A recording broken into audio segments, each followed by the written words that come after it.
국수 밤뭉치. 다시 해가 바뀌어 을유년 단기 4278년 서기 1945년이 되었다. 이 무렵에 일본은 연합군에 의해 거듭 패전하고 최후의 발악을 하는 때였다. 인하여 이 땅의 생민들은 그 살기 등등한 일본의 횡포에 지쳐 있었다. 인정상가는 이해 정월의 문도들에게 이르기를 신명 대접하여 잃어버린 자유를 찾아라 하고 제를 모셨다. 당시 그 제사의 이름을 건국제라 했는데 제사가 끝난 후에 문도들에게 이르기를 이제 정치신이 떠났다고 하였다. 배어이는 옛날에 자신이 보았던 별천지를 항상 갈망하였다. 그러나 점점 더 숨통이 쥐어지는 괴로운 세상에 몸은 늙어가고 있었다. 그는 평소 그 옛날에 본 별천지를 생각하면 모든 괴로움이 눈녹도 사라져 버렸고 새로운 용기가 솟아났었다.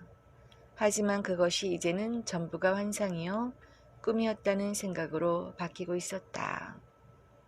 그러면서부터는 그의 괴로움은 더해갔고 지난 날이 후회스럽기만 하였다. 그의 손은 모진 고생으로 인하여 갈퀴발처럼 되었는데 그렇게 늙은 손이 봄바람을 만나자 더욱 거칠게 벌어져 있었다. 그는 봄바람에 튼 자신의 손등을 보다가 문득 인정상간의 조막손이 생각났다. 언젠가 그 어른이 말씀하기를 까마귀가 물러갈 때 나의 손이 펴진다 하지 않았던가. 그리고 그 후로 어른께서 손가락 하나를 펴는데 오랜 세월을 고생하지 않았던가. 배어이는 생각이 여기에 이르자 당장 봉안마을로 인정상간을 찾아갔다. 인정상간은 그의 방문을 지그시 웃으며 맞이할 뿐 예전과 마찬가지로 말은 없었다. 그는 어른께 인사를 드린 후에 맨 먼저 그 어른의 손부터 보았다. 한데 인정상가는 무명지와 새끼손가락을 제외하고는 나머지 손가락을 다 펴고 있었다. 그 손바닥을 보니 장미꽃처럼 고운 빛이었다. 이에 그는 어찌나 반가운지 눈물이 왈칵 쏟아져 버렸다. 그는 조심스레 물었다. 이제 어른께서 손을 펴셨으니 좋은 세상이 돌아왔는겨. 하자 인정상가는 대답 대신 눈을 감고 고개만 끄덕이는데 그 표정이 침울하였다. 한참 후에 그 어른은 평소에 그렇게도 말이 없던 입을 열어 말하였다. 내 손이 이만큼 펴진 것으로서 까마귀가 물러가긴 하겠지만 이제 이 땅에 까마귀보다 더 무도한 방우가 들어오게 되었어. 그러한즉 나는 잔인한 그들에게 도리를 가르쳐야겠어.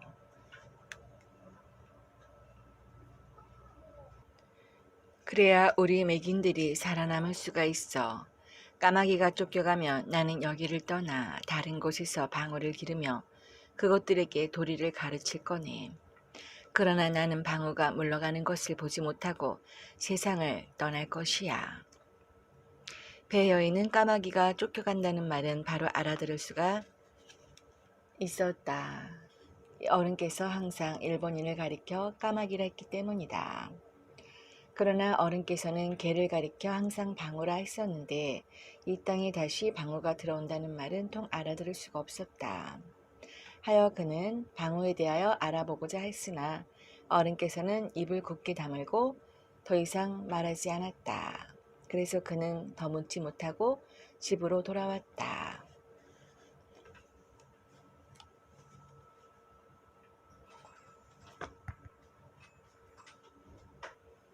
마지막 무더위가 기승을 부리던 그의 7월 칠성날 정오에 일본 천황 히로히토는 연합국 측에 포츠담 선언을 수락하고 무조건 항복을 고하는 방송을 하게 되었다.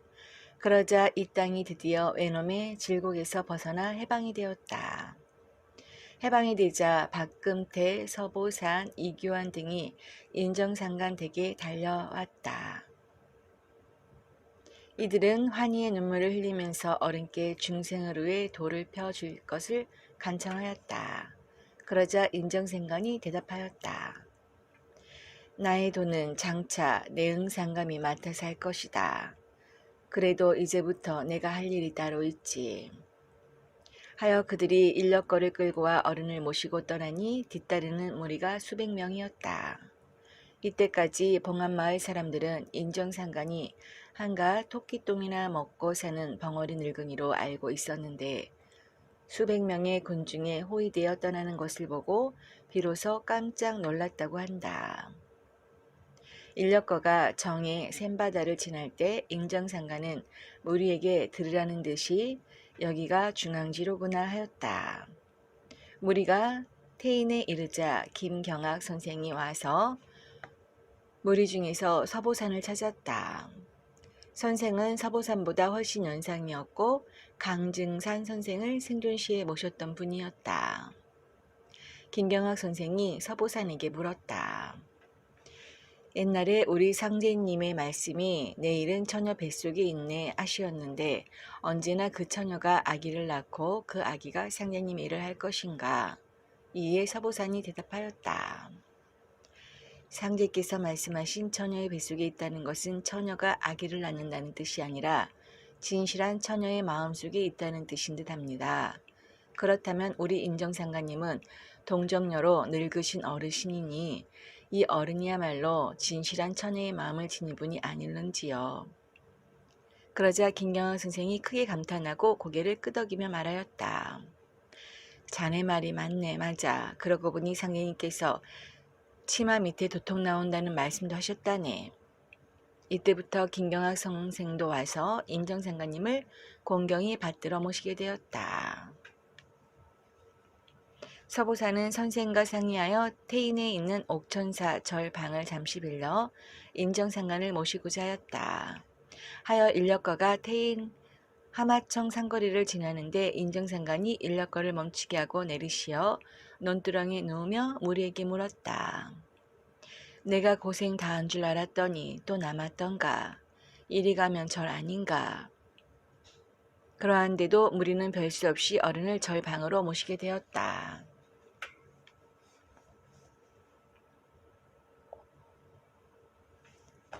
그러자 인정상가는 무리에게 이르기를 이삿짐은 절에 들여놓지 말고 중간에 두어라 하고 이어서 이곳은 내가 있을 곳이 아니네 하였다.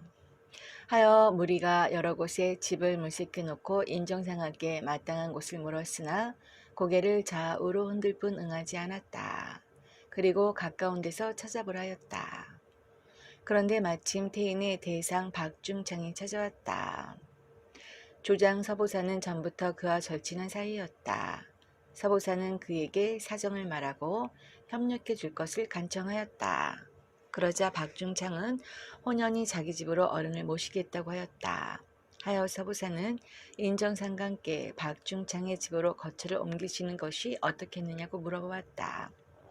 그러자 인정상관이 반가워하며 이르기를 그 안사람의 심성이 묻어나니 그 집에서 몇 달 동안 있겠다고 하였다. 이에 앞서 박중창의 집에는 기이한 일이 있었다. 그의 아내 성삼순이 혼자 집에 있는데 중년의 점잖은 남녀가 찾아와 밥을 지어 먹고 가겠다고 하였다. 하여 성삼순이 그러라 하고 방에 들어가 막 있으려 하는데 밖에서 그릇 만지는 소리가 요란하게 들렸다. 들어올 때는 분명히 두 사람밖에 없었는데 소리를 들어보니 한두 사람이 만지는 소리가 아니었다. 이에 그녀가 즉시 밖에 나와보니 사람도 없었고 그릇 하나 건드린 흔적도 없었다. 그래서 심히 이상하게 여기고 있던 참인데 그러고 사흘 만에 서보산 일행이 인정상관을 모시고 와서 한동안 거처하겠다고 한 것이다. 그 이튿날부터 박장충의 집에는 인정상관을 찾아뵈려는 사람들이 하루에도 수백 명씩 모여들었다.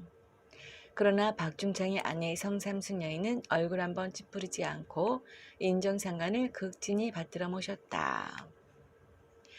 처음에 사람들이 많이 찾아오자 그로서는 반찬거리가 제일 걱정이었다. 그런데 디란 채소밭에 심었던 호박, 가지, 물회 등이 늦은 가을인데도 하룻밤을 지내고 나면 주절주절 열려 있었다. 그리고 그것을 따다가 반찬을 만들면 그 맛이 또한 일품이었다. 이때는 이미 서리가 내려 다른 농가에서는 그런 것을 구할 수가 없는 시기였다. 하지만 성삼순 여인은 그런 상황을 생각할 겨를도 없었다. 인정상가는 그 집에서 2달 동안 머물다가 조장 서보산에게 명하여 태인향교 부근에다 집을 사라고 하였다. 하여 조장과 김영태 등이 집을 사놓고 풍고하니 인정상간이 집을 둘러보고 오는데 어떤 자가 소고기를 들고 지나갔다. 인정상간은 그것을 보자 그만 얼굴에 노한빛을 띠고 추종자들에게 이르기를 피나는 것을 먹으려고 역적질 도적질이다. 이런 못된 것들이 있느냐 너희들은 그러지 마라 하였다. 인정상간 일행이 성삼순 여인의 집을 떠난 이튿날이었다. 성삼순 여인은 그날 아침도 전처럼 반찬거리를 구하려고 그 채소밭에 들어갔다가 우두커니 서서 눈을 비비고 다시 보아야 했다. 어제까지만 해도 풍성하게 열매를 맺었던 채소밭에는 마른 넝쿨만 있을 뿐 호박이나 물회 등의 꽃도 보이지 않았다. 그는 그제서야 비로소 계절이 겨울이라는 것을 깨달았다.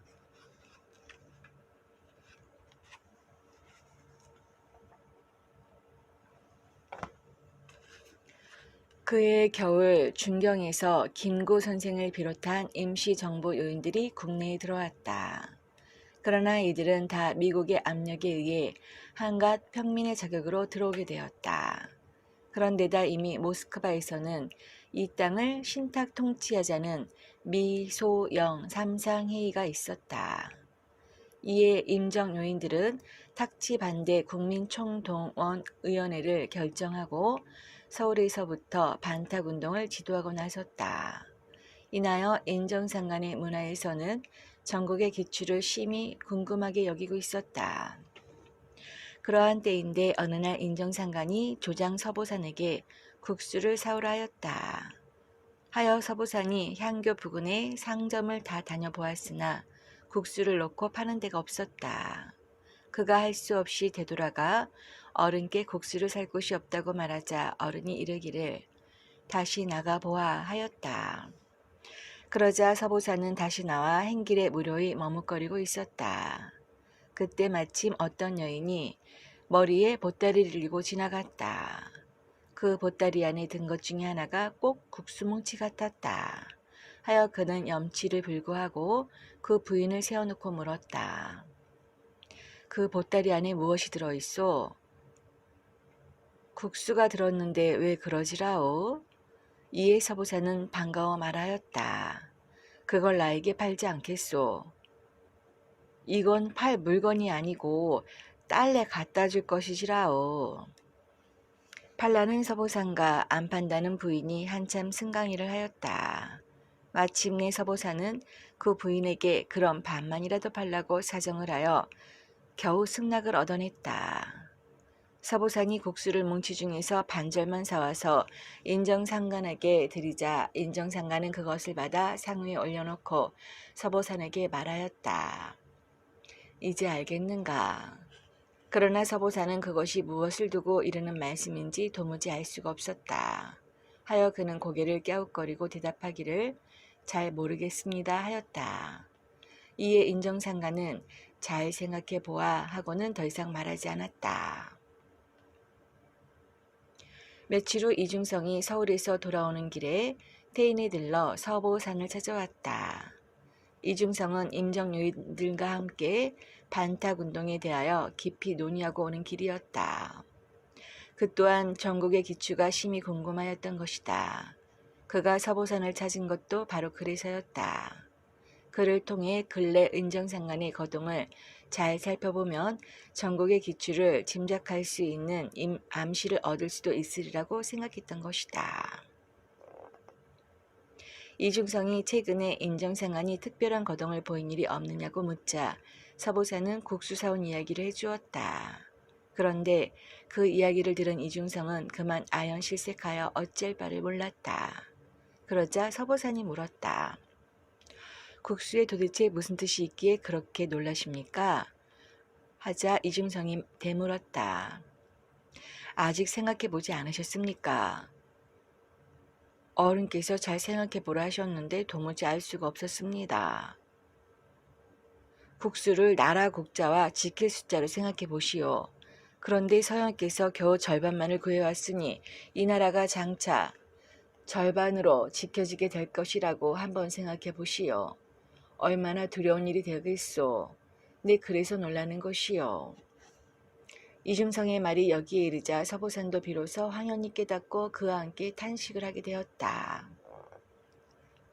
원래 서보사는 사주, 간상 등의 술서에 능하여 사람의 운명을 귀신처럼 알아맞추는 자였다.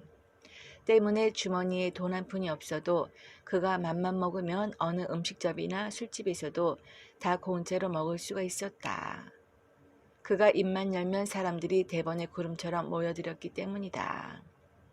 이나여 이중성이 그와 함께 술집에서 술을 마실 때마다 일부러 술값을 내지 않았다는 말도 전하고 있다. 그런데 그는 학문과 지혜가 이중성에게는 미치지 못했기 때문에 이중성의 풀이를 듣고서야 깨달았던 것이다. 이에 겨울에 인정상가는 김경학과 서보산에게 이르기를 공부시키지 하였다. 추종자들을 깨우쳐 주라는 말씀이었다. 하여 두 사람은 추종자들 중에서 105명을 뽑았다. 그리고 태인 독양동 대학골에 있는 김씨 제시를 빌려 그 105인을 3, 7일 동안 사수하며 수련케 하였다. 인정상가는 오리가 넘는 길인데도 매일 내왕하였다. 그러자 정기병은 김씨의 제시를 마음대로 뛰어넘는 계력이 생겨났고 김병고는 일자무식인데도 방어나라의 말을 유창하게 구사하는 등 기이한 변화가 일어났다. 그리고 다른 문도들도 다 한 가지씩 얻은 바가 있었다. 이때부터 조장 서보산을 원장이라 부르게 되었다. 인정상가는 서원장과 정기병 등에게 명하기를 법판소로 옮기겠으니 집을 준비하라 하였다. 이에 두 사람이 심고하여 얻은 바가 있었는데 그 얻은 바가 똑같았다. 하여 김제궁 금산면 금산리에 집을 사서 이사하게 되었다.